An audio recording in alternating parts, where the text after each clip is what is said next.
मुंबईच्या eastern express फ्रीवेवर सध्या traffic जॅमचा खोळंबा झालेला आहे। मी सध्या ईस्टर्न एक्सप्रेस फ्रीवेवर आहे। वडाळ्याच्या मार्गाकडून पुढे जाताना आपल्याला स्पष्टपणे ट्रॅफिक या ठिकाणी खोळंबल्याचं चित्र पाहायला मिळते आणि जवळपास मानखुर्दपर्यंत हे ट्रॅफिक खोळंबल्याचं बोललं जाते आणि त्यामुळे आता पोलीस सुद्धा ॲक्शन मोडमध्ये आलेत। हळूहळू सगळी जी वाहनं आहेत ती या ठिकाणाहून सोडण्यास सुरुवात केलेली आहे।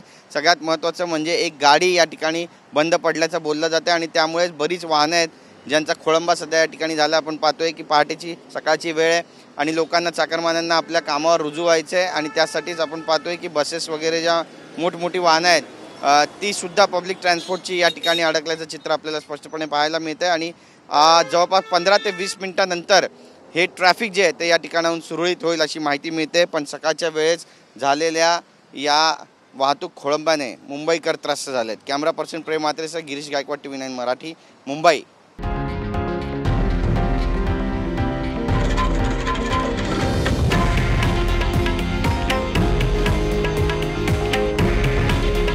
हे आहे देशातील नंबर 1 न्यूज नेटवर्क आणि आपण पाहत आहात TV9 मराठी।